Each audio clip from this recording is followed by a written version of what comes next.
Hello students, welcome to achievers academy. और हमने previous lecture के अंदर कुछ न्यूमेरिकल्स किए थे स्टूडेंट्स। अब आगे कंटिन्यू करते हैं। तो नेक्स्ट क्वेश्चन है स्टूडेंट्स हमारे पास क्वेश्चन नंबर 6। ये क्या कह रहा है? A charge is placed at the centre of the line joining two equal charges capital Q। Show that the system of three charges will be in equilibrium if small q equal to minus capital Q/4। तो students ये कह रहा है कि दो charges हैं जो कि इक्वल मैग्नीट्यूड के हैं, है ना, और इसकी जो लाइन जॉइनिंग है उसके सेंटर पे एक थर्ड चार्ज रख देते हैं स्मॉल q। और अगर ये पूरा का पूरा सिस्टम किसमें है? इक्विलिब्रियम में। स्टूडेंट्स, इक्विलिब्रियम का मतलब होता है कि नेट फोर्स जीरो, यानी इस पूरे सिस्टम में किसी भी चार्ज के ऊपर नेट फोर्स की वैल्यू जीरो होनी चाहिए। वो कब होगी? जब स्मॉल q की वैल्यू माइनस कैपिटल Q/4 हो। हमें ये प्रूव करना स्टूडेंट्स। तो स्टार्ट करें। तो देखो, दो चार्ज हम लोग बना देते हैं, कैपिटल Q सेम मैग्नीट्यूड के हैं, इनकी लाइन ज्वाइनिंग होगी स्टूडेंट्स ये, और डिस्टेंस कितनी मान लेते हैं? r मान लेते हैं। और ये बोला है कि ये जो थर्ड चार्ज है उसके मिड पॉइंट पे रखा हुआ है, यानी ये वाली डिस्टेंस r/2 और ये वाली डिस्टेंस भी कितनी होगी स्टूडेंट्स? r/2। यहां पर हमने थर्ड चार्ज रख दिया स्टूडेंट्स स्मॉल q। अब हमें बताना है कि पूरा का पूरा सिस्टम क्या है? इक्विलिब्रियम में है। तो उस कंडीशन में स्मॉल q की जो वैल्यू होगी वो माइनस कैपिटल Q/4 होगी। तो हम लोग तीन पॉइंट बना लेते हैं, A, B और C। पूरा सिस्टम इक्विलिब्रियम में होना चाहिए। इसका मतलब इसके ऊपर भी नेट फोर्स जीरो, इसके ऊपर भी नेट फोर्स जीरो, इसके ऊपर भी नेट फोर्स जीरो होना चाहिए स्टूडेंट। तो हम लोग सबसे पहले C की बात करें। तो C के ऊपर स्टूडेंट हमेशा नेट फोर्स जीरो होगा। क्यों जीरो होगा? ये डिपेंड नहीं करता कि इसकी पोलैरिटी क्या हो। अगर ये स्मॉल q जो है वो कैपिटल Q की सेम पोलैरिटी का होगा तो भी नेट फोर्स जीरो होगा, और अगर ये इससे अपोजिट पोलैरिटी का होगा तब भी नेट फोर्स जीरो होगा। ठीक है, कैसे देख लेते हैं एक बार। अगर ये दोनों क्या हुए? सेम पोलैरिटी के हुए, उस कंडीशन में इनमें जो फोर्स लगेगा स्टूडेंट वो कैसा लगेगा? रिपल्सिव लगेगा। ये F मान लेते हैं, ये रिपल्सिव फोर्स है। अब इनका जो पेयर बन रहा है उसमें प्रोडक्ट क्या आ रहा है स्टूडेंट्स? जो फोर्स को हम लोग एक्सप्रेशन लिखते हैं कि Q1 Q2 अपॉन r²। तो इसमें जो Q1 Q2 है उसमें capital Q into small q आ रहा है, और डिस्टेंस कितनी आ रही है? r/2²। अब इसका जो पेयर बनेगा स्टूडेंट्स, यहां पर भी डिस्टेंस कितनी है? r/2, और जो प्रोडक्ट है चार्जेस का वो भी क्या है? Capital Q into small q। तो फोर्स का मैग्नीट्यूड अभी भी सेम होगा। अच्छा, जो पोलैरिटीज की वही पोलैरिटीज की, इनके बीच में कैसे रिपल्शन कैसा फोर्स लगना चाहिए? रिपल्सिव फोर्स लगेगा, यानी इसकी वैल्यू भी कितनी होगी? Fe होगी। और किधर करेगा? पुश करेगा इधर। तो दोनों फोर्सेस से मैग्नीट्यूड क्या होगा? इक्वल, और डायरेक्शन कैसी होगी? अपोजिट। तो दोनों एक दूसरे को कैंसिल आउट करते हैं। दूसरा केस लेते हैं, अगर ये जो Q है वो इससे अपोजिट पोलैरिटी का होगा, यानी अगर ये पॉजिटिव और ये नेगेटिव है, उस कंडीशन में क्या होगा? उस कंडीशन में स्टूडेंट ये जो कैपिटल Q है वो स्मॉल q के ऊपर कैसा फोर्स लगाएगा? अट्रैक्टिव लगाएगा। पहले रिपल्सिव लगा रहा था, अब अट्रैक्टिव लगाएगा। इसको मैं F' बोल देता हूं। ठीक है, अब ये बताया मेरे को, जो B वाला चार्ज है वो C के ऊपर फोर्स कैसे लगाएगा? ये भी अट्रैक्टिव फोर्स लगाएगा, और मैग्नीट्यूड अभी भी सेम ही होगी, F'। क्या अभी भी कैंसिल आउट हो रहे हैं? पहले जब FF थे तब भी कैंसिल आउट हो रहे थे, अब F' है तो भी कैंसिल आउट हो रहे हैं। मतलब F और F' का मैग्नीट्यूड तो सेम है, बस डायरेक्शन चेंज हो गई, और कुछ भी नहीं हुआ। तो जो स्मॉल q है स्टूडेंट, उसके ऊपर नेट फोर्स जीरो है इररेस्पेक्टिव ऑफ पोलैरिटी। तो पोलैरिटीज की कुछ भी हो, कैपिटल Q की सेम पोलैरिटी हो या फिर कैपिटल Q से अपोजिट पोलैरिटी हो, कोई फर्क नहीं पड़ता, इसके ऊपर नेट फोर्स जीरो है। तो अब हमें चेक करना है कि जो A वाला है इसके ऊपर नेट फोर्स जीरो है या नहीं। B तो चेक कर, C तो चेक कर लिया हमने, C तो नेट फोर्स जीरो है। अब हम लोग A को भी चेक करना है, D को भी चेक करना है। तो हम लोग किसी एक को चेक करेंगे स्टूडेंट्स, तो दूसरा ऑटोमेटिकली चेक हो जाएगा, क्योंकि इसकी कंडीशन और इसकी कंडीशन आइडेंटिकल है। किसी एक को चेक करोगे तो दूसरे के लिए भी एप्लीकेबल होगा। ठीक है, तो A को हमें चेक करना है कि ये किसमें रहना चाहिए? इसके ऊपर नेट फोर्स की वैल्यू क्या होनी चाहिए स्टूडेंट्स? जीरो। नेट फोर्स इसके ऊपर जीरो कब हो सकता है? पहले ही बताओ, B और A के ऊपर फोर्स कैसा लगेगा स्टूडेंट? रिपल्सिव लगेगा। इसको मैं लिख सकता हूं FAB, force on A due to B। ये इसको क्या करेगा? रिपेल करेगा, क्योंकि दोनों की पोलैरिटी क्या है? सेम। इन दोनों की तो पोलैरिटी सेम है। अब जो C है और A है ना, इनके बीच में जो फोर्स लगेगा, यानी C फोर्स लगा रहा है A पे, वो कैसा होना चाहिए कि नेट फोर्स जीरो हो जाए? वापस से रिपीट कर लो, जो C है वो A के ऊपर फोर्स लगा रहा है और उसकी वैल्यू कैसी होनी चाहिए, उसकी डायरेक्शन कैसी होनी चाहिए कि जो ये ए के ऊपर नेट फोर्स की वैल्यू क्या हो जाए स्टूडेंट, 0 हो जाए। तो आप साफ देख सकते हैं कि एफ ए सी ऐसा होना चाहिए। अब अगर आपके पास दो फोर्स अपोजिट डायरेक्शन में होंगे तभी तो उनका नेट 0 आने की पॉसिबिलिटी है। अगर दोनों सेम में डायरेक्शन में होंगे तो नेट फोर्स 0 कहां से आएगा स्टूडेंट, ठीक है। तो यानी एफ ए सी जो है वो इस डायरेक्शन में होना चाहिए। साथ ही इनका जो नेट है वो 0 कब आ सकता है, दोनों में मैग्नीट्यूड इक्वल हो। तो हम लोग बोल रहे हैं फॉर इक्विलिब्रियम ऑफ ए की इक्विलिब्रियम के लिए स्टूडेंट्स एफ ए बी का मैग्नीट्यूड और एफ ए सी का मैग्नीट्यूड इक्वल होना चाहिए। एफ ए बी, ठीक है, एफ ए बी यानी ए बी ये वाला पेयर है। तो एक के ऊपर कौन फोर्स लगा है, बी लगा है। तो क्या है फोर्स का फॉर्मूला, के Q one क्यू2 upon R square. Are कितना स्टूडेंट, आर ये है ना, तो आर स्क्वायर। एफ ए सी, ए और सी के बीच में जो फोर्स है वो कितना है, K Q one Q two capital Q small q upon R by 2 whole square, क्योंकि ये डिस्टेंस कितनी होगी, आर बाई 2। अब देखें कैसे लिखेंगे कैंसिल, कैपिटल क्यू से कैपिटल क्यू कैंसिल, और यहाँ पर आप देखेंगे तो आर स्क्वायर से आर स्क्वायर भी कैंसिल। तो यहाँ पे आर स्क्वायर बाय 4 बना स्टूडेंट, 4 कहाँ जाएगा, ऊपर जाएगा। तो capital Q equals to 4 small Q. तो यहाँ से हमारे पास स्मॉल क्यू की जो वैल्यू है स्टूडेंट्स वो क्यू बाई 4 निकल जाएगी, ठीक है। ये तो हो गया मैग्नीट्यूड। और हमने देखा कि ये जो फोर्स है ये अट्रैक्टिव कब हो सकता है स्टूडेंट्स, जब दोनों की पोलैरिटी क्या हो, अपोजिट हो। यानी ये पॉजिटिव है तो नेगेटिव होना चाहिए, नेगेटिव है तो ये पॉजिटिव होना चाहिए। यानी ये तो मैग्नीट्यूड वाइज आंसर है हमारा, ठीक है। और अगर आपको विद पोलैरिटी देना है, विद पोलैरिटी एग्जैक्ट आंसर देना है, तो कैपिटल क्यू जो स्मॉल क्यू है स्टूडेंट्स वो minus capital Q by 4 equal है, ठीक है। तो यानी जो आपके पास स्मॉल क्यू है स्टूडेंट्स, अगर आपको विद पोलैरिटी देना है तो जो स्मॉल क्यू है वो minus capital Q by 4 equal. अगर आपको विद पोलैरिटी आंसर देना स्टूडेंट्स तो जो स्मॉल क्यू है, अगर आपको विद पोलैरिटी आंसर देना स्टूडेंट्स तो जो स्मॉल क्यू है वो माइनस कैपिटल क्यू बाई 4 के इक्वल। नेक्स्ट क्वेश्चन है students, question number 7। Two identical charges capital Q each are kept at a distance small r from each other. A third charge is placed on the line joining the above two charges such that all charges are in equilibrium. What is the magnitude, sign and position of the charge small q? तो अभी क्या कह रहा है students, आपके पास वही दो capital Q charges हैं सेम पोलैरिटी के, इनकी लाइन ज्वाइनिंग है, यानी दोनों को ज्वाइन करने वाली लाइन है, उसमें कहीं पर भी थर्ड चार्ज स्मॉल q को रख देते हैं तो उस स्मॉल q का मैग्नीट्यूड, साइन और पोजीशन, पोजीशन मतलब कहां रखें कि अभी ये तीनों के तीनों क्या हो, इक्विलिब्रियम में आ जाए, पूरा जो सिस्टम है चार्जेस का वो इक्विलिब्रियम में आ जाए स्टूडेंट्स। तो केस वैसा ही है, लेकिन बस इसमें जो स्मॉल q है उसकी पोजीशन स्टूडेंट चेंज हो गई, ठीक है।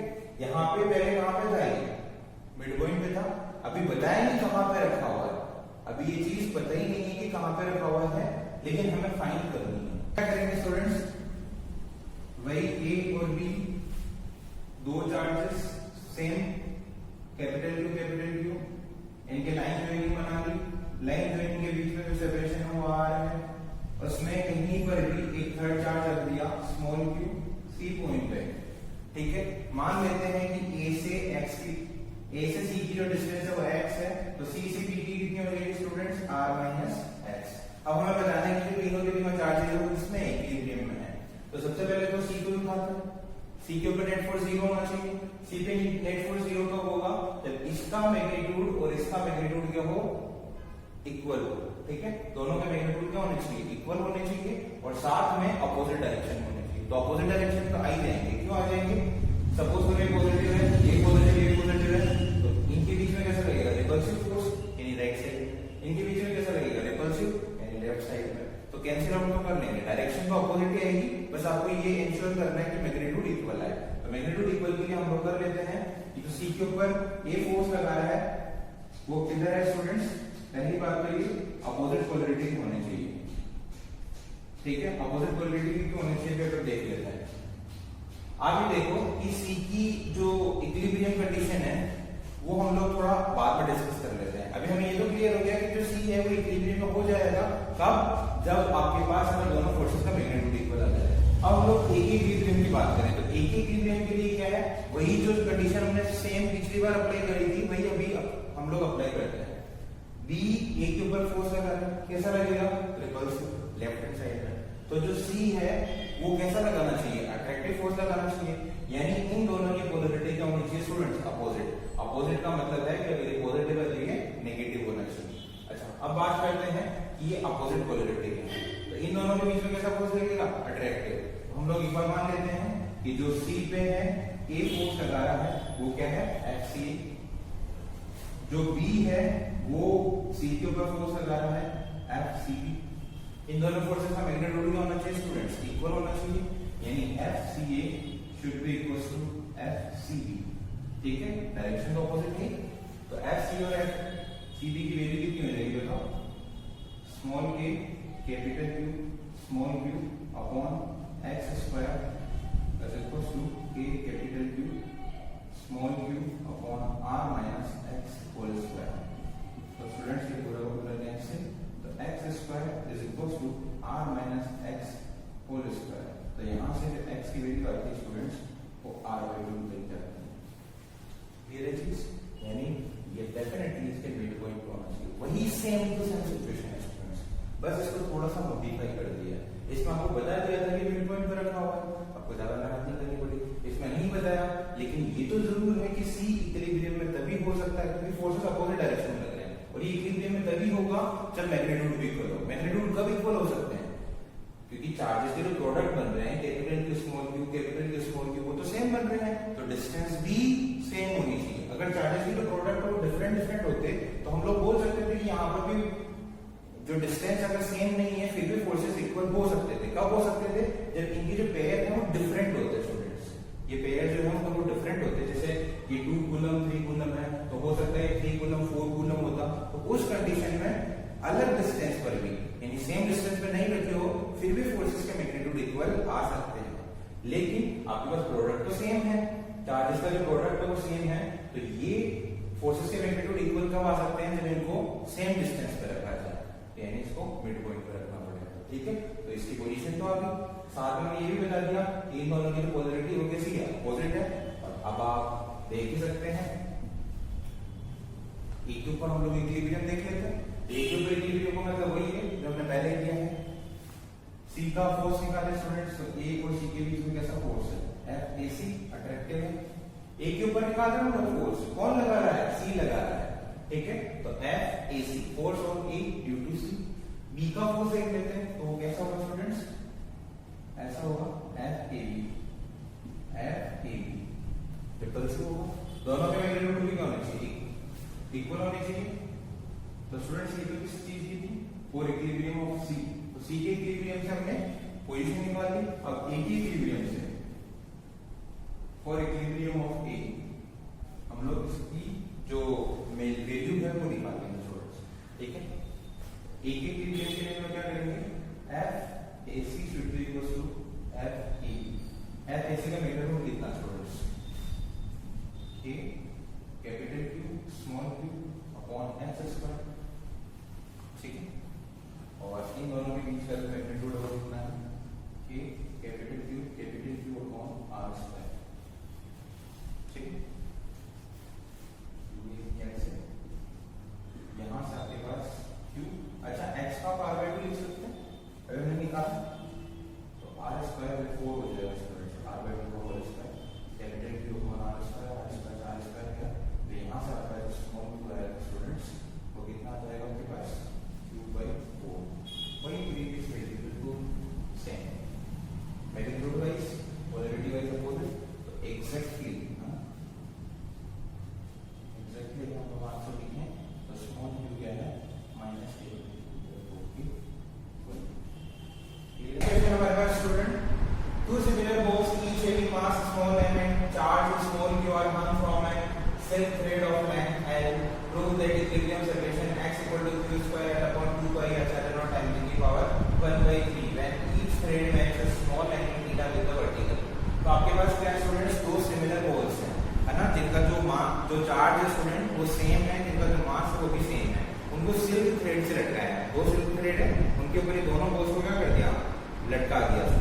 क्या है, एक जो सपोर्ट है उसे लटका रखा है। अब ये दोनों का सेम टाइप के चार्जेस होंगे तो इनके बीच में क्या होगा, रिपल्शन होगा। तो रिपल्शन होगा तो जो थ्रेड है पहले वर्टिकल थे, अब वो कुछ ऐसे हो गए स्टूडेंट्स, है ना। और वर्टिकल के साथ कितना एंगल बना रहे हैं, थीटा एंगल बना रहे हैं। देखो ये वाला जो एंगल है वो कितना है, थीटा है। ये कौन है, थ्रेड है। ये कौन है, वो लाइन है जहां पर अगर चार्ज नहीं होते तो थ्रेड कैसा होता, बिल्कुल वर्टिकल होता। तो वर्टिकल लाइन है, उनसे ये जो थ्रेड है वो ऐसा हो गया, दूसरा थ्रेड है वो ऐसा हो गया, जैसा कि मैंने डायग्राम में बनाया है, ठीक है। तो ये एक थ्रेड है, इससे एक बॉल लटकी हुई, दूसरा थ्रेड है उससे एक बॉल लटकी हुई। इनके बीच में क्या है स्टूडेंट्स, रिपल्सिव फोर्स काम कर रहा है, ठीक है, F इलेक्ट्रोस्टैटिक्स। तो ये इसके ऊपर फोर्स लगाएगा F इलेक्ट्रोस्टैटिक, तो ये भी इसके ऊपर फोर्स लगाएगा। लेकिन मैं किसी एक ही चार्ज का फ्री बॉडी डायग्राम बना रहा हूं, इसके ऊपर जितने फोर्सेस लग रहे हैं उनको मेंशन कर रहा हूं। और साथ में ये क्या बताया स्टूडेंट्स कि यहाँ पर इक्विलिब्रियम है, यहाँ पर ये इक्विलिब्रियम में है, ठीक है। इक्विलिब्रियम मतलब यहाँ पे स्टेशनरी है। तो हम लोग ये कह रहे थे कि अगर आपके पास ये है कि ये रिपल्सिव फोर्स लगा रहा, तो रिपल्सिव लगा रहा तो यहीं जाके क्यों रुक गया, इससे भी आगे जा सकता था, ठीक है। और भी रेंज है, अभी तक ये पूरा फ्लेट हो सकता है ना स्टूडेंट, तो इसका मतलब ये और आगे जा सकते थे, लेकिन यहीं जाके रुक गए। वहीं क्यों रुक गए, तो स्टूडेंट्स ये वहीं क्यों रुक गए वो हमारे लिए इंपॉर्टेंट है। यानी वहां पर ये क्या हो गए, इक्विलिब्रियम में है, वहां पर इक्विलिब्रियम में, इसका मतलब इस रिपल्सिव फोर्स के अलावा भी वहां पर एक ऐसा फोर्स है जो इस रिपल्सिव फोर्स को क्या कर रहा है स्टूडेंट, बैलेंस कर रहा है, यानी इसको न्यूट्रलाइज कर रहा है। तो देखो यहाँ पे अगर इसका मास m है स्टूडेंट, तो mg कितना लगेगा, डाउनवर्ड लगेगा। और ये वर्टिकल के साथ कितना एंगल फॉर्म हो रहा है, थीटा एंगल फॉर्म हो रहा है। तो इस कंडीशन में इस mg के दो कंपोनेंट होते हैं, एक तो लेंथ के अलॉन्ग, यहाँ पे थीटा बनता है स्टूडेंट्स, तो ये थीटा बन गया, तो लेंथ के अलॉन्ग हो गया mg cos थीटा, और यहाँ पर हो गया mg sin थीटा। तो अगर आपके पास ये इलेक्ट्रोस्टैटिक फोर्स नहीं होता तो ये मास कैसा होता, जैसे कि सिंपल पेंडुलम में हम लोग देखते हैं, ये इधर वापस आने की कोशिश करता है मीन पोजीशन की तरफ, जिसको हम लोग रीस्टोरिंग फोर्स बोलते हैं। तो यहाँ पर जो mg sin थीटा स्टूडेंट वो रीस्टोरिंग फोर्स का काम कर रहा है। लेकिन अगर इलेक्ट्रोस्टैटिक फोर्स लग रहा तो ये अंदर आ जाता, लेकिन यहाँ पर इलेक्ट्रोस्टैटिक फोर्स लग रहा है जो कि मैग्नीट्यूड वाइज तो इसके mg sin थीटा के इक्वल है, इसलिए नेट फोर्स की वैल्यू कितनी होगी, 0 होगी। तो ना तो ये अंदर आ रहा है ना ये बाहर जा रहा है स्टूडेंट्स, तो यहाँ पर क्या है, इक्विलिब्रियम में है, ठीक है। तो फॉर इक्विलिब्रियम ऑफ q, जो स्मॉल q है उसके इक्विलिब्रियम के लिए क्या कंडीशन होनी चाहिए, जो इलेक्ट्रोस्टैटिक फोर्स है वो mg sin थीटा को बैलेंस करना चाहिए। अब आप सोच रहे हो ये थोड़ा सा डेल्टेड है, ये बिल्कुल स्ट्रेट आ रहा है, पर स्टूडेंट ये थीटा है वो बहुत ही छोटा है, नेग्लिजिबल, इसका पहले दे रखा है स्मॉल एंगल थीटा। लेकिन ये क्या है, थोड़ा सा क्लियरली अंडरस्टैंड हो जाए इसलिए हमने डायग्राम को थोड़ा सा बड़ा बनाया है, ठीक है। तो इक्विलिब्रियम कंडीशन के लिए क्या है स्टूडेंट, तो F इलेक्ट्रोस्टैटिक्स की जो वैल्यू है वो किसके इक्वल होनी चाहिए स्टूडेंट, mg sin थीटा, यानी जो रीस्टोरिंग फोर्स है उसके इक्वल होनी चाहिए। F इलेक्ट्रोस्टैटिक कितना है, K q1 q2, ये भी स्मॉल q, q2 भी small q upon x distance square, distance कितनी है स्टूडेंट्स, x एंगल के बीच में, यहाँ पे x स्क्वायर हो जाएगा mg sin थीटा। अब यहाँ पे आप sin थीटा निकाल सकते हो स्टूडेंट। अब ये क्या है, ये आर्क बना हुआ है, ठीक है, ये आर्क बना हुआ है स्टूडेंट। तो यहाँ पर ये वाली जो आर्क लेंथ है, ये आर्क लेंथ कितनी है स्टूडेंट, वैसे तो ये देखा जाए तो ये x है, तो इसका हाफ कितना हो गया x/2, तो x/2 ये वाली लेंथ है, लेकिन थीटा स्टूडेंट हो गया स्मॉल है, तो स्मॉल है तो ये वाली वैल्यू अगर x/2 है तो इसको भी हम लोग x/2 ले सकते हैं, लेकिन ये वाली जो आर्क लेंथ है इसको हम लोग x/2 ले सकते हैं। तो इस वाली फिगर के अंदर हम लोग, अगर आपको आर्क लेंथ पता है, अगर आपको रेडियस पता है, तो आप जो एंगल फॉर्म हो रहा है वो निकाल सकते हैं स्टूडेंट। तो जो एंगल होता है, ठीक है, वो आर्क लेंथ अपॉन रेडियस होता है, ठीक है, आर्क लेंथ अपॉन रेडियस। तो यहाँ पर ये आर्क लेंथ कितना होगा स्टूडेंट, x/2, लेकिन ये वाली वैल्यू हम लोग सेम ले सकते हैं क्योंकि हमें जो थीटा है वो एक स्मॉल है। आर्क लेंथ हमारे पास कितना हो गया, x/2, और जो रेडियस है स्टूडेंट वो कितनी है, l है, लेंथ ऑफ द रेडियस। इसकी वैल्यू आ गई हमारे पास x/2 है। तो इसको यहाँ पे रखते हैं स्टूडेंट sin थीटा की जगह पर, ये हो गया हमारे पास x/2। अब देखो एक ही जगह पे हम लोग वैल्यू रखते हैं 1/4 pi epsilon naught q square upon x square is equal to mg x/2। तो स्टूडेंट हमें क्या चाहिए, x चाहिए, तो x को आप एक साइड ले जाओ, उधर ले जाओ या इधर ना उधर ले जाते हैं हम लोग, तो x की वैल्यू क्या हो जाएगी, इसको हम लोग उधर ले जाते हैं, बाकी सबको इधर ले आते हैं, ये हो जाएगा q square upon 4 pi epsilon not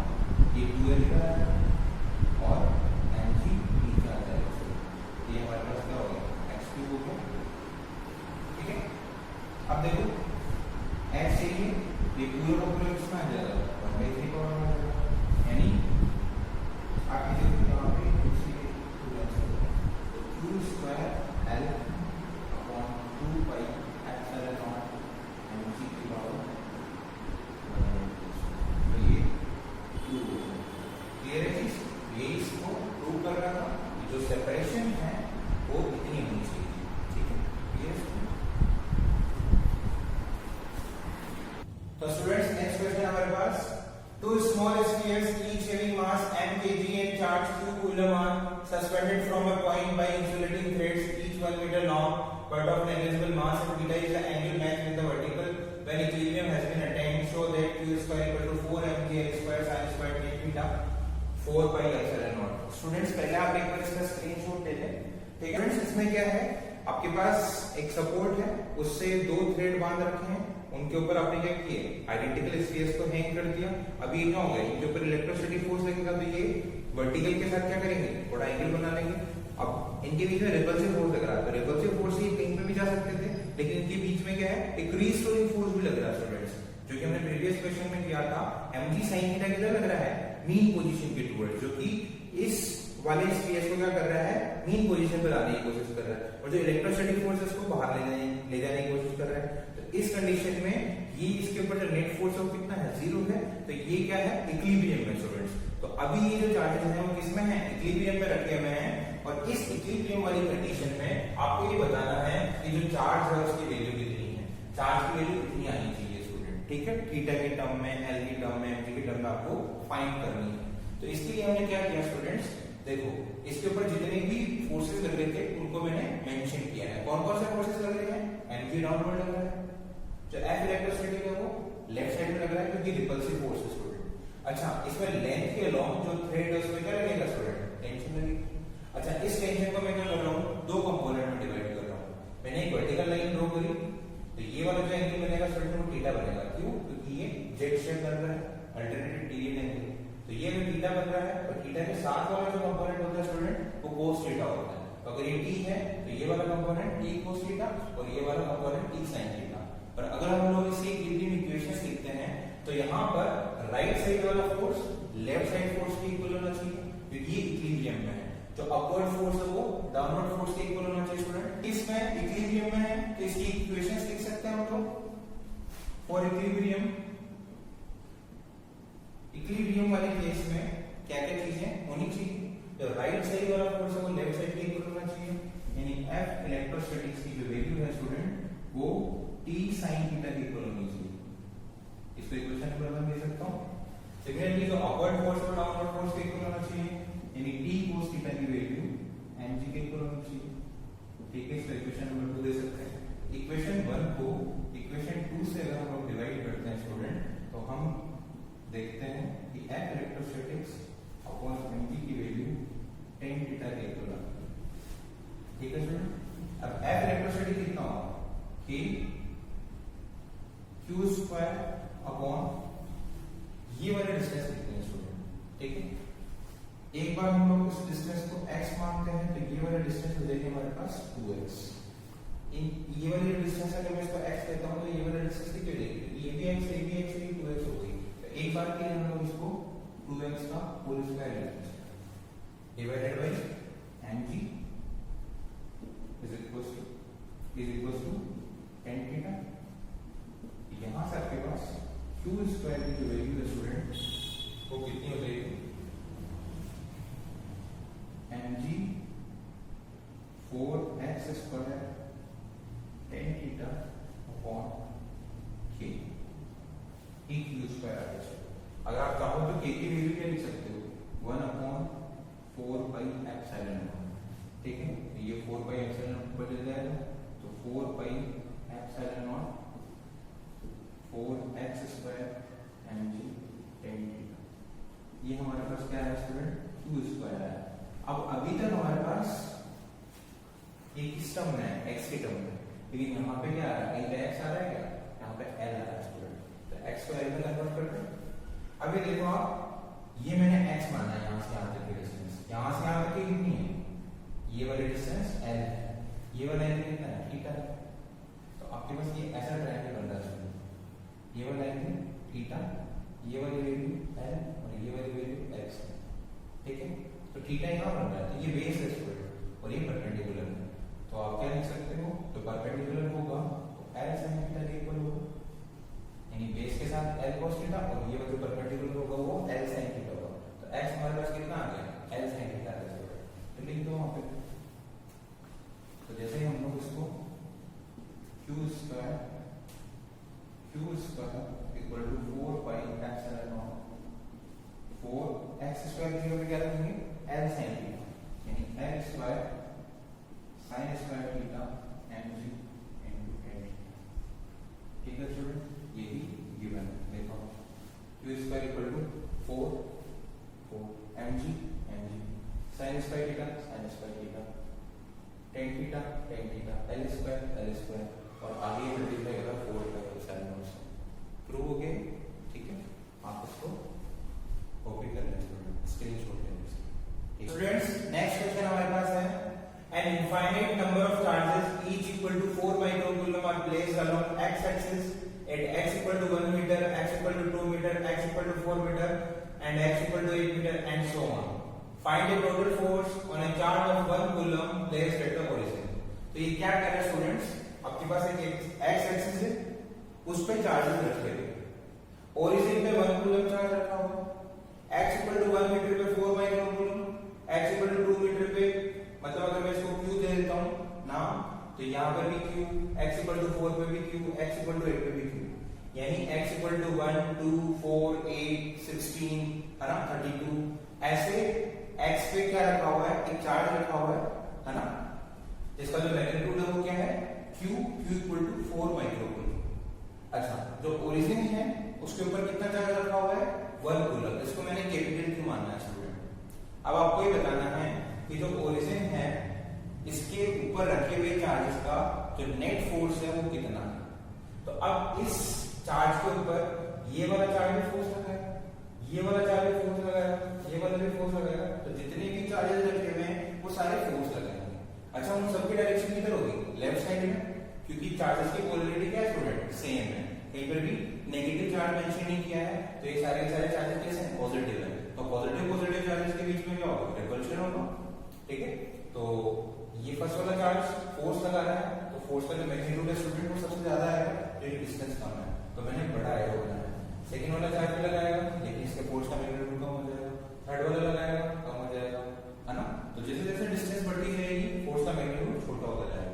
अब अगर आपको नेट फोर्स चाहिए तो सारे के सारे फोर्सेस का क्या करोगे, वेक्टर सम करोगे, लेकिन स्टूडेंट इसमें एक खास बात ये है कि सारे के सारे फोर्सेस एक ही डायरेक्शन में, जब सारे फोर्सेस एक ही डायरेक्शन में हो तो उनका जो वेक्टर सम का मैग्नीट्यूड आएगा वो सारे फोर्सेस के अलजेब्रिक सम के इक्वल होगा। मतलब है तो ये वेक्टर सम, लेकिन ये सबके डायरेक्शन सेम है, इसलिए इनका जो मैग्नीट्यूड है रिजल्टेंट है किसका, नेट फोर्स का, उसकी वैल्यू इंडिविजुअल फोर्सेस के मैग्नीट्यूड के अलजेब्रिक सम के इक्वल होती है। यानी F1 जो भी था, F2 जितना था, इन सब का क्या कर दो आप, सिंपल अलजेब्रिक सम कर दो, तो नेट फोर्स का मैग्नीट्यूड मिल जाएगा। ठीक है स्टूडेंट, तो करें इसको। तो F1 अगर आपको निकालना है तो जो F1 होगा उसका मैग्नीट्यूड कितना होगा, कि capital Q small q upon 1 square, distance कितनी है 1 मीटर। F2 अगर आपको निकालना है तो K capital Q small q 2 whole square. F3 निकालना है तो K capital Q small q, x की वैल्यू कितनी होगी 4 होगी। F4 निकालना है तो K capital Q small q upon 8 whole square. ठीक है स्टूडेंट, अब क्या करोगे आप, F नेट हो जाएगा F1 plus F2 plus F3 plus F4 plus and so on.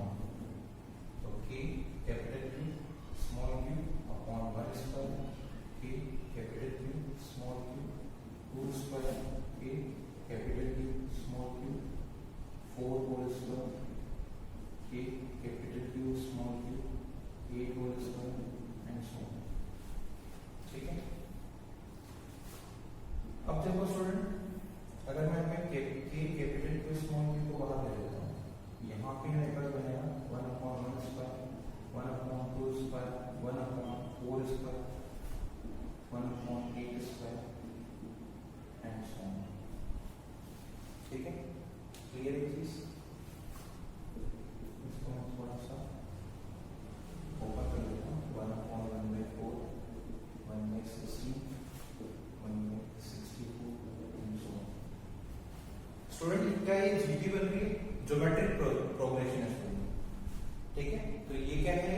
Geometric progression. तो ज्योमेट्रिक प्रोग्रेशन में जो सम होता है स्टूडेंट्स, अच्छा ये क्या है? इसमें एन नंबर नहीं है, ये इनफाइनाइट तक चल रही है। तो इनफाइनाइट जीपी का जो सम का फॉर्मूला होता है स्टूडेंट एस इंफिनिटी, वो होता है a/1 माइनस r, यानी जो फर्स्ट टर्म है divided by 1 minus r। r क्या है यहाँ पे? कॉमन रेशियो, ठीक है। तो आप देख रहे हैं 1/4 1/16 1/64। तो अगर आप इनको डिवाइड करोगे 1/4 को 1 से करते हो तो 1/4 आ रहा है, 1/16 को 1/4 से डिवाइड करते हो तो 1/4 आ रहा है। तो हम लोग अगर सेकंड टर्म को फर्स्ट टर्म से डिवाइड करते हैं तो जो वैल्यू मिलती है उसको हम लोग कॉमन रेशियो बोलते हैं। थर्ड टर्म को सेकंड टर्म से डिवाइड करेंगे तो जो आएगी वैल्यू उसको कॉमन रेशियो बोलते हैं, ठीक है। तो ये जीटी है स्टूडेंट, और इसके जो इनफाइनाइट टर्म्स हैं उसका जो सम होगा उसका फॉर्मूला हमारे पास a/1 माइनस r होता है। तो a यहाँ पे कितना है? तो इसका सम आ रहा है स्टूडेंट, इसके आगे तो क्या है? k capital Q small q तो लगेगा लगेगा। तो आपके पास f नेट जो आएगा वो k capital Q small q, और इसका जो सम का फॉर्मूला है, इसके सम का फॉर्मूला कितना हो जाएगा? ये आपके पास 1 है, 1 माइनस 1/, ठीक है। r कितना है? 1/4 है। तो k capital Q small q, ये हो गया स्टूडेंट आपके पास 3/4। 4 ऊपर आ गया, फिर नीचे आ गया, a की वैल्यू कितनी है? 4/ε कैपिटल Q स्मॉल q, 4 से 4 गया तो 1/3/ε। q कितना था?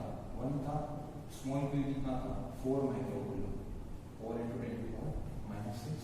तो ये हमारे पास आ गया स्टूडेंट 1.33 अपॉन 1/10⁻⁻6 मीटर, ठीक है।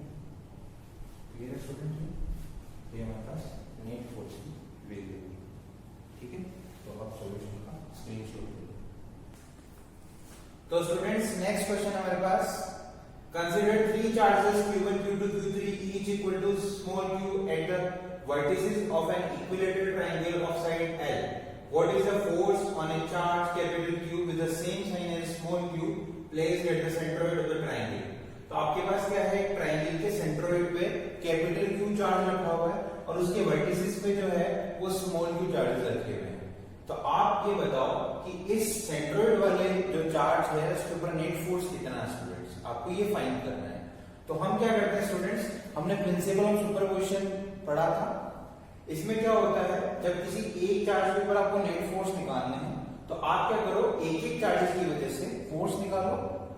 इस स्मॉल p की वजह से सुपर फोर्स निकालो, इसकी वजह से फोर्स निकालो, इसकी वजह से फोर्स निकालो, फिर उन सारे फोर्सेस का क्या कर लेना स्टूडेंट? वेक्टर सम कर लेना, ठीक है। तो आप ये बताओ जो a और b और c पॉइंट है, तो a पॉइंट की वजह पे, a पॉइंट की जगह पे जो चार्ज रखा हुआ है उसकी वजह से जो फोर्स लग रहा है स्टूडेंट्स उसको हम लोग F1 मान लेते हैं। b पॉइंट पे जो चार्ज रखा हुआ उसकी वजह से जो फोर्स लग रहा है उसको F2 मान लेते हैं। c पॉइंट पे जो चार्ज रखा हुआ उसकी वजह से जो फोर्स लग रहा है उसको F3 मान लेते हैं। अब हमें F1, F2, F3 के मैग्नीट्यूड पता होने चाहिए स्टूडेंट्स। तो F1 का मैग्नीट्यूड कितना होगा? अब ये मान लेते हैं कि पहली बात तो ये इक्विलेटरल ट्रायंगल है ना, इक्विलेटरल ट्रायंगल दे रखा है, यानी तीनों की साइड्स क्या सेम है। अब यहाँ से a पॉइंट से सेंट्रोइड की जो डिस्टेंस होगी स्टूडेंट्स, इसको हम लोग x मान लेते हैं। तो क्या ये भी x होगी? क्या ये भी x होगी? तो सारी की सारी जो वैल्यूज है स्टूडेंट वो क्या हो जाएगी? x हो जाएगी। तो अब ये देखो F1 किसके बीच में लग रहा है? इस स्मॉल q और इस कैपिटल Q के बीच में F1 लग रहा है, ठीक है। तो फोर्स का फॉर्मूला क्या हो जाएगा? k capital Q small q upon x², ठीक है। F2 हमें निकालना स्टूडेंट, F2 की वैल्यू क्या हो जाएगी? कि ये वाला पेयर हो जाएगा, तो इस वाले पेयर के लिए k capital Q small q upon x², क्योंकि डिस्टेंस वही है। अच्छा F3 का मैग्नीट्यूड भी यही हो जाएगा student, k capital Q small q upon x², क्योंकि ये वाला डिस्टेंस भी कितनी है? x है। तो F1, F2, F3 तीनों के मैग्नीट्यूड क्या है? इक्वल है। इसको हम लोग क्या मान लेते हैं? F मान लेते हैं, ठीक है। अब ये वाला जो डायग्राम बन रहा है ना स्टूडेंट, इनमें ये जो एंगल बन रहा है ना, फोर्सेस के बीच में जो एंगल बन रहे हैं स्टूडेंट्स वो कितने हैं? 120 डिग्री। कैसे हैं एक बार चेक कर लेते हैं। 120, ये वाला भी 120 है। एक बार चेक करते हैं स्टूडेंट्स कैसे। आप मेरे को बताओ ये पूरा पूरा क्या था 60 डिग्री थी, तो ये इसका एंगल बाइसेक्टर हो गया, ये 30 डिग्री हो गया। ये वाला एंगल भी कितना हो जाएगा स्टूडेंट 30 डिग्री, ठीक है, क्योंकि एंगल बाइसेक्टर है तो 60 का हाफ 30 डिग्री। ये 30 है, ये 30 है, तो ये वाला जो एंगल हो जाएगा स्टूडेंट वो कितना हो जाएगा 120 डिग्री। अगर ये 120 डिग्री है तो ये वाला जो एंगल होगा वो कितना होगा, ये भी 120 होगा स्टूडेंट, क्यों, क्योंकि वर्टिकल अपोजिट एंगल है। तो ये 120 किसके बीच में, F2 और F3 के बीच में। तो सिमिलरली सारे फोर्सेस के बीच में, ऐसा हम लोग सबके साथ कर सकते हैं अलग अलग ट्रायंगल में जाके, तो सारे फोर्सेस के बीच में जो एंगल बन रहा है स्टूडेंट वो कितना बन रहा है 120। अच्छा, अब इसका वापस से डायग्राम बना लेते हैं स्टूडेंट। ये फोर्सेस का जो डायग्राम है वो कुछ ऐसा बन रहा है, F1 F2 F3, इनके बीच में जो एंगल है स्टूडेंट्स वो कितने हैं 120 डिग्री, कितने हैं 120 डिग्री। अब क्या हो रहा है, देखो फोर्सेस के मैग्नीट्यूड भी इक्वल है, यानी ये भी F है, ये भी F है और ये भी है। तो एक रिजल्ट होता है स्टूडेंट्स, अगर आपके पास तीन वेक्टर्स हैं जिनके मैग्नीट्यूड्स इक्वल हैं और वो 120 डिग्री एंगल्स पे इंक्लाइंड है, तो उनका जो रिजल्टेंट होगा वो जीरो होगा। यानी मैं यहां से सीधा बोल सकता हूं स्टूडेंट्स कि जो F नेट है उसकी वैल्यू कितनी होगी, जीरो। जो रिजल्टेंट आएगा उसकी वैल्यू कितनी आएगी, जीरो आएगी स्टूडेंट्स। ऐसा क्यों होता है देखिए एक बार। अच्छा, अगर आपके पास दो वेक्टर है A और B, जो A है उसकी वैल्यू F है, जो B है उसकी वैल्यू कितनी है F है, और इनके बीच में जो एंगल है स्टूडेंट्स वो थीटा है, वो कितना है 120 डिग्री। तो इनका जो रिजल्टेंट आता है वो एक एंगल बाइसेक्टर पे आएगा और उसकी जो वैल्यू होगी वो भी कितनी होगी स्टूडेंट्स F ही होगी। यानी दो फोर्सेस हैं जिनके मैग्नीट्यूड इक्वल है और उनके बीच में जो एंगल है 120 डिग्री है, तो इनका जो रिजल्टेंट आएगा उसका मैग्नीट्यूड भी कितना होगा F ही होगा, और साथ में इनकी एंगल बाइसेक्टर पे आएगा। रिजल्टेंट का फॉर्मूला होता है ना स्टूडेंट, क्या होता है a² plus b² plus 2ab cos theta under root, ये होता है। तो यहाँ पे a की जगह पे f रखो, b की जगह पे f रखो, तो वो क्या है f² plus f² plus 2f cos theta, तो 2f² plus 2f² cos theta, ठीक है स्टूडेंट। तो अब देखो, अगर मैं cos थीटा की जगह पे cos 120 रखता हूं, क्योंकि यहाँ पे थीटा कितना 120, तो cos 120 होता है स्टूडेंट्स माइनस हाफ, ठीक है, माइनस हाफ। तो हमारे पास जो नेट है वो कितना हो जाएगा, तो नेट है स्टूडेंट्स वो हो जाएगा 2f², ये 2 से 2 कैंसिल, माइनस f²। तो स्टूडेंट्स ये f² बचता है, दैट मींस f बचेगा, यानी जो रिजल्टेंट होगा उसकी वैल्यू कितनी आ गई, f की आ गई। तो अगर आपके पास दो वेक्टर हैं जिनके मैग्नीट्यूड इक्वल हैं और वो 120 डिग्री पे इंक्लाइन है, तो इनका जो रिजल्टेंट आएगा वो कितना आएगा, f ही आएगा। तो यहाँ पर भी ऐसा ही हो रहा है, इन दोनों का रिजल्टेंट क्या आ रहा है स्टूडेंट, इनका जो रिजल्टेंट आ रहा है वो भी कितना आ रहा है, f आ रहा है, और इनकी एंगल बाइसेक्टर पे है। तो अब इन दोनों का रिजल्टेंट ये हो गया। अब हमें किस किस का रिजल्टेंट निकालना है, इसका और इसका। अब ये दोनों क्या है, ये जो रेड वाला आपको एरो दिख रहा है और ये ब्लू वाला एरो है, ये आपस में 180 डिग्री एंगल पे स्टूडेंट, 180 डिग्री पे। तो 180 डिग्री पे क्या होता है, डिफरेंस होता है, और दोनों के मैग्नीट्यूड भी इक्वल है, तो दोनों एक दूसरे को क्या कर देंगे, बैलेंस कर देंगे। तो हमारे पास जो रिजल्टेंट आएगा स्टूडेंट वो क्या आएगा, जीरो। नेट फोर्स क्या हो जाएगा, जीरो हो जाएगा स्टूडेंट्स, ठीक है, आप नोट कर। तो स्टूडेंट्स नेक्स्ट क्वेश्चन हमारे पास क्या है, consider three charges q, q minus q placed at the vertices of an equilateral triangle as shown in figure. What is the net force on each charge? तो अगर आपके पास एक equilateral triangle है जिसकी जो साइड है स्टूडेंट वो है L, यहाँ पे तीन चार्जेस रखे हुए हैं q, q और -q, तो आपको क्या बताना है कि ईच चार्ज के ऊपर नेट फोर्स कितना है। तो स्टूडेंट्स हमने प्रिंसिपल ऑफ सुपरपोजिशन जो है पढ़ी थी, इसमें क्या होता है कि आपके पास अगर A पॉइंट पे जो चार्ज रखा हुआ उसके ऊपर नेट फोर्स निकालना है, तो इसके जितने भी चार्जेस रखे हुए हैं, है ना, इसके अलावा जितने भी चार्जेस रखे हुए हैं उन सब का इसके ऊपर फोर्स निकालो, फिर उन सब का क्या कर दोगे आप, वेक्टर सम कर दोगे, तो इस तरह से ए के ऊपर नेट फोर्स लगा है हम लोग को फाइंड कर सकते हैं। सिमिलरली बी के ऊपर ए और सी जितना फोर्स लगा रहे हैं वो अलग अलग से कैलकुलेट करो और फिर उस फोर्स का क्या कर दोगे, वेक्टर सम कर दोगे, तो नेट फोर्स आ जाएगा बी के ऊपर। इसी तरह से हम लोग सी के ऊपर नेट फोर्स भी निकालेंगे। तो स्टार्ट करें स्टूडेंट्स, ए के ऊपर से स्टार्ट करते हैं। तो ए के ऊपर कौन कौन फोर्स लगा रहा है, बी और सी। जो बी है उसके ऊपर जो चार्ज लगा हुआ है वो क्या है, क्यू। ए के ऊपर जो चार्ज लगा हुआ है वो क्यू। तो सेम पोलैरिटी के हैं, सेम पोलैरिटी के कैसे होते हैं फोर्सेस, रिपल्सिव होते हैं स्टूडेंट्स। तो रिपल्सिव फोर्स होंगे तो ये किधर लगाएगा, बाहर की तरफ। देखो स्टूडेंट्स ये ऐसा है,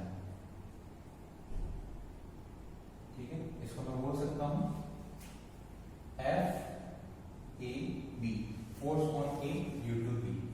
अब जो सी है वो ए के ऊपर कैसे फोर्स लगा रहा होगा, अट्रैक्टिव फोर्स होगा स्टूडेंट। क्यों, क्योंकि ये क्या है नेगेटिव चार्ज, ये क्या है पॉजिटिव चार्ज, तो ये फोर्स कैसा होगा, अट्रैक्टिव। तो ये ऐसा होगा। इस फोर्स को मैं क्या लिख सकता हूं, F A C, force on A due to सी।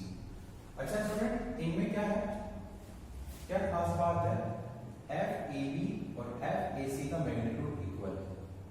कितना है स्टूडेंट, क्यों इक्वल है, पहली बात तो ये जो सेपरेशन है ना वो इक्वल है क्योंकि ये साइड ऑफ ट्रायंगल की इक्वल है। साथ में जो पेयर्स बन रहे हैं स्टूडेंट्स, ए और बी के फोर्स की मैं कैलकुलेशन करता हूं तो इसमें कौन कौन से पेयर आते हैं, Q1 Q आएगा, Q2 की वैल्यू भी Q आएगी। अच्छा, इसमें भी जब फोर्स की कैलकुलेशन करता हूं तो Q1 की वैल्यू Q और Q2 की वैल्यू भी Q आएगी। ये जो नेगेटिव साइन है वो केवल फोर्स के डायरेक्शन डिसाइड करने में काम आता है ना। मैग्नीट्यूड में तो हम लोग Q ही लेंगे स्टूडेंट। तो दोनों के फोर्सेस के जो मैग्नीट्यूड है वो इक्वल है, इसको मैं F मान सकता हूं और F की जो वैल्यू होगी स्टूडेंट वो कितनी हो जाएगी, Q² ठीक है। अब इसका जो रिजल्टेंट आएगा वो डिपेंड करेगा कि इनके बीच में एंगल कितना बन रहा है स्टूडेंट्स, ठीक है। अच्छा ये बताओ, ये वाला एंगल कितना है, 60 डिग्री, क्योंकि इक्विलेटरल ट्रायंगल। तो ये वाला जो एंगल होगा स्टूडेंट वो कितना हो जाएगा, 120 डिग्री। जब दो फोर्सेस इनके मैग्नीट्यूड इक्वल है और इनके बीच में एंगल कितना है, 120 डिग्री है, तो जो रिजल्टेंट आता है स्टूडेंट्स वो भी एफ ही आएगा, है ना। सेम मैग्नीट्यूड के हैं और 120 डिग्री पे इंक्लाइन है, तो जो रिजल्टेंट फोर्स आएगा उसकी वैल्यू क्या होगी, एफ ही होगी और साथ में इसके एंगल बाइसेक्टर का आएगा। अच्छा, ये जो रिजल्टेंट है स्टूडेंट्स इसको मैं एफ ए लिख सकता हूं, इसकी वैल्यू क्या होगी, एफ ए होगी। तो ये वाला जो रिजल्टेंट है वो किसके पैरेलल है, बीसी के पैरेलल है। इसका मैग्नीट्यूड तो हमने निकाल लिया और इसकी अगर आपको डायरेक्शन देखनी है, अगर आपको इसकी डायरेक्शन देखनी है तो आप क्या कहोगे, जो बीसी साइड है उसके पैरेलल है ना, यानी एफ ए वेक्टर फॉर्म में इसकी वैल्यू कितनी हो जाएगी, कि Q² अपॉन L² और इसकी जो डायरेक्शन होगी वो BC के कर सकते हो स्टूडेंट इसका, है ना।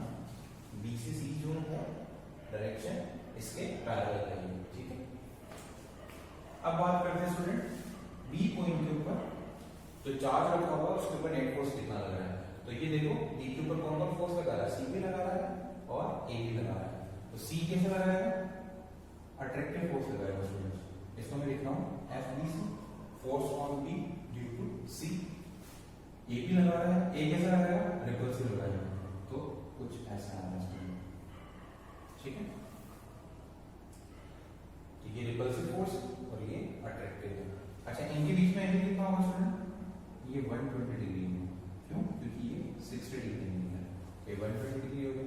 अच्छा, FBC और इसको मैं क्या लिख रहा हूं, FBE, force on B due to A, ठीक है। B के ऊपर फोर्स लग रहा है, कौन लगा रहा है, A लगा रहा है। अच्छा, अब इन दोनों के मैग्नीट्यूड भी क्या है स्टूडेंट, इक्वल है। FBA और FBC के मैग्नीट्यूड भी कितने हैं, इक्वल है। आप कैलकुलेट करके देख लेना, वैल्यू सेम है। जब दोनों फोर्सेस के मैग्नीट्यूड इक्वल है, उनके बीच में जो एंगल है वो 120 डिग्री है, तो जो रिजल्टेंट आएगा स्टूडेंट वो कितना आएगा, F आएगा। और ये इस तरफ आता है, तो F में एक वो कितना आएगा, F आएगा स्टूडेंट। अच्छा, ये वाली जो डायरेक्शन है वो इसके पैरेलल है स्टूडेंट।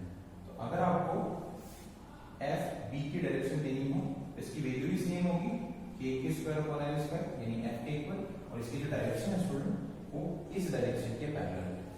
और ये वाली डायरेक्शन क्या है, AC साइड के अलोंग है, यानी आप इसको AC क्रिएट कर सकते हो, ठीक है। C पे आ जाएगा, तो C पे कौन कौन फोर्स लगा रहा है, एक तो B वाला चार्ज लगाएगा और एक A वाला चार्ज लगाएगा। तो B क्या है, +Q यहाँ पे क्या है -3, तो प्लस और माइनस के बीच में क्या होता है अट्रैक्शन। तो ये हमारे पास एफ सी की हो गया, force on C due to B. अब ए क्या है सी के ऊपर लगाया, कैसा फोर्स लगाएगा, ये भी अट्रैक्टिव लगाएगा स्टूडेंट्स। तो ये हो गया हमारे पास एफ सी। अच्छा इनके मैग्नीट्यूड सबके क्या है इक्वल है, ये भी एफ है और ये भी एफ है, इनके बीच में जो एंगल ऑफ कितना है 60 डिग्री है। अब इसका जो रिजल्टेंट आएगा स्टूडेंट वो कितना आएगा, तो अगर दो फोर्सेस हैं जिनके मैग्नीट्यूड इक्वल है लेकिन एंगल कितना है 120 नहीं है, दोनों केसेस में तो क्या था 120 था, हमारे पास जो रिजल्टेंट आया था वो एफ आया था। अब यहाँ पे रिजल्टेंट एफ नहीं आएगा, कुछ और आएगा। तो एफ सी की बात करें तो ये क्या होगा under root A square plus B square वाला फॉर्मूला लगा दो student, A square plus B square plus B cos theta.